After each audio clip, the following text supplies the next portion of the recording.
Là maintenant, c'est le moment tant attendu de tous les deuxième et quatrième samedis du soir. Le moment très intelligent, c'est la chronique de Matt. Ouais. Bon courage à vous. C'est moi. Alors ce soir, je vais faire on va faire une revue de Bresse. Je sais pas si vous savez ce que c'est, Azmarie, une revue de Bresse. De Bresse C'est une revue de presse mais bourrée. Ou alors en faisant semblant d'être bourré. Voilà. C'est pas un plat à la base. Je sais pas si vous avez déjà écouté une de mes chroniques. Non, pas encore. Bon. Tout le monde s'en fout, c'est même pas une chronique, Matt. Arrête tes conneries. Ça tombe bien parce que je vous ai pas trop écouté non plus. Oh là là, c'est d'une bassesse. Gros bâtard, c'est son nom. Comme demain c'est les élections, quand même, j'ai décidé d'aborder l'actualité sous un On angle. peut te couper qui alors reste- parce que tu nous as pas écouté. Tu peux me couper, vas-y, lâche-toi.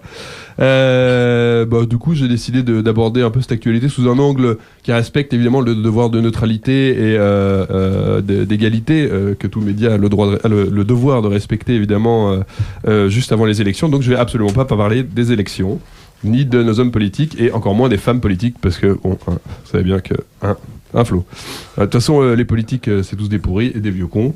À part moi. Et vous savez ce qu'on dit en Chine quand un vieux meurt, c'est une bibliothèque qui brûle. En Belgique, quand un vieux meurt, c'est 4 mandats politiques et 2 places dans un conseil d'administration qui se libèrent. Administrateur, c'est quand même un chouette travail en plus. Pas les administrateurs dans la vraie vie, ceux qui bossent vraiment, qui sont embauchés pour leurs compétences, qui donnent de l'énergie, qui viennent le soir après leur boulot pour aider les mecs. Non, je parle des conseils d'administration où les mecs... Attends, merde, je me suis perdu. C'est chiant, la mise en page sur... On a même plus besoin de te couper et tu te sais déjà. Quand je vous avais dit. Seul, Mathieu, c'est le seul mec qui se coupe tout seul. C'est pénible la mise en page sur Word en fait, parce que tu vois, quand tu passes après sur OpenOffice, forcément t'as tout qui se remet à zéro, donc j'ai de nouveau le texte en tout petit et tout. Moi j'essaie de faire, en général quand je fais une mise en page, j'essaie de faire des interlignes de 1,5, vous savez. Super intéressant. Comme- Si tu prenais la peine d'imprimer, ça serait plus facile. Piquante anecdote. Imprimé, mais t'es fou. Ça coûte beaucoup trop cher, c'est 10 centimes la page. Très écologique. Bah oui, évidemment. Ça, Il est beaucoup. encore en train de gagner du temps, les mecs. Ah, bon, d'accord, oui. Bon, je disais, administrateur, c'est quand même un chouette travail. Quand t'es administrateur politique, c'est-à-dire que t'as été nommé par ton parti, donc t'as pas grand-chose à faire, à part essayer de saboter le travail des gens qui travaillent dans l'association ou l'institution, essayer de faire embaucher ta famille, en général, aussi. C'est quand même... Et puis, surtout, ne pas être là mais quand même, essayer de se justifier d'être là pour toucher son petit jeton de présence à 2000 €. Mais bon, ça, c'est... je m'égare un peu, on va revenir à l'actualité. Bon, j'ai commencé pour l'actualité par aller sur le site de la rtbf.be. Génial. Alors c'est extrêmement pénible comme site, ça n'inspire pas du tout et ça sent vraiment la grosse énergie. Je vous donne 3 titres comme ça, pas très inspirants. Alors premier article intéressant, dernier préparatif dans les bureaux de vote à Liège. Super, 2 paragraphes, absolument non intéressants. Deuxième article sur la RTBF, Pinot, alors je ne sais pas qui c'est, j'enchaîne les très belles victoires pour le moment. Voilà, je crois que c'est un cycliste.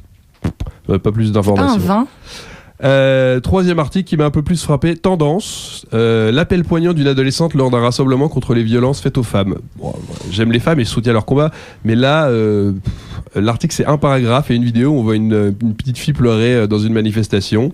Du pathos, du clic, voilà. Et c'est en première page du site de la RTBF, qui est censé être une institution publique, favoriser l'éducation permanente. Donc je pense qu'il faut arrêter d'aller sur ce site, c'est vraiment de la merde. Il faut aller sur des trucs qui assument. Par exemple, RTL.info. Mais ouais. RTL Info, là, ils assument complètement.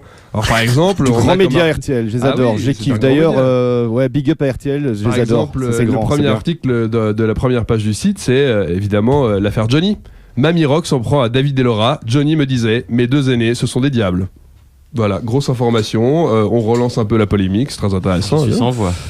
Deuxième article quand même sur RTL.info. La pire catastrophe aérienne. 3 petits points. Évité à quelques mètres près. On aurait pu On a avoir eu un peur, truc dramatique, mais non. Mais la DH en parle encore mieux, je sais. Ouais, Le chasseur qui a tiré sur un mais F16, c'est-à-dire qu'il faut, quand tu analyses un peu les médias, tu te rends compte qu'ils ont quand même des traitements de l'information qui sont différents. Et ici, avec RTL.info, par exemple, le dernier que je vous donne un exemple, c'est un individu dans un état d'agitation extrême menace 2 policiers avec un tournevis à Liège. Bon, intéressant. Intéressant, du fait divers, intéressant. C'était un bricoleur, non? Un tournevis En fait- à Liège, ça s'appelle pas Interbouchon? En tout cas, on voit qu'au moins RTL.info, ils veulent de la catastrophe, de la délinquance. Là, on est dans du truc profond, du truc un peu malsain et tout. Il faut faire peur, quoi. Et eux, on sait qu'ils veulent faire de la thune, ils veulent te faire flipper, quoi. Mais gentiment, quand même. Ils le font pas encore de manière trop dégueulasse. Parce qu'il y en a d'autres qui le font encore mieux. Par exemple, la DH. Eux, l'ADH, là, ils vont dans le gros populisme. Eux, ils veulent du truc dégueulasse. Par exemple, premier article, sélectionné par les abonnés de l'ADH. Léa, 2 ans et demi, tuée et violée par un adolescent de 14 ans, retrouvé à Mons. Il attendait le moment idéal pour commettre ce qu'il avait déjà organisé, d'après le procureur. Voilà, là on en a des trucs un peu plus... ça c'est du dur quoi, ça va attirer les foules quoi. C'est de l'info. Deuxième actualité de l'ADH, drogue, misère humaine et menaces. Notre journaliste a passé une nuit à Charleroi. Si Walking Dead se passait ici, on ne verrait même pas la différence. Voilà, là on est dans des... Sérieux ça on commence à être dans des trucs quand même un peu puissants quoi. Alors un petit troisième un peu plus rigolo, un peu plus léger. Macabre découverte dans une entreprise de pompes funèbres. Bon, je sais pas s'ils ont découvert de macabre dans une pompe funèbre. Quelqu'un de vivant peut-être. Je sais pas. Bon ça c'est bon en tout cas. Là il y a du sexe, du stup, de la perversion. Là ils font pas semblant quoi. Bon allez, par contre il y a encore mieux que la DH. C'est un journal qui a inspiré des mecs à faire quelque chose de caricatural. C'est Sudinfo. Enfin, c'est une... Oh putain, ceux-là quoi. Mais alors Sudinfo, surprenamment, on a peut-être moins de perversion, moins de gore. On est plus dans le LOL, par exemple. Le F-16 qui a tiré sur un autre F-16, et donc c'est un titre d'article. Hein. Le F-16 qui a tiré sur un autre F-16 au sol et l'a détruit à Florène aurait dû être désarmé. Le technicien pensait travailler sur un avion sécurisé. Bon. Aucune conséquence. Vous pouvez répéter la question, s'il vous plaît. On est dans le LOL. Bruxelles, accident impliquant une voiture de police, rue Royale. Comme ça, vous savez pourquoi vous avez eu des embouteillages cet après-midi près du Botanique. Et dernière, l'horreur pour Juliette et sa famille. Les pompes funèbres se sont trompées de caveau pour les funérailles de son grand-père. Ah, mais c'était ça dans l'histoire avant, non? Un peu, ouais, probablement. Ouais, c'est pas la même. C'est peut-être la même. Bon, Sudinfo, ils sont dans le LOL, quoi. Eux, ils ont décidé de faire rigoler, quoi. Bon, bah voilà, on a fait. C'était un petit tour comme ça, on aurait pu aller plus loin, mais bon. Est-ce que ça vaut vraiment la peine? Sinon, bon, j'avais une recette de macaroni sautée aux tomates et à la copa, mais bon, ce sera pour la prochaine fois. C'était une semaine chargée, non, Mathieu? Ouais, c'était une semaine chargée.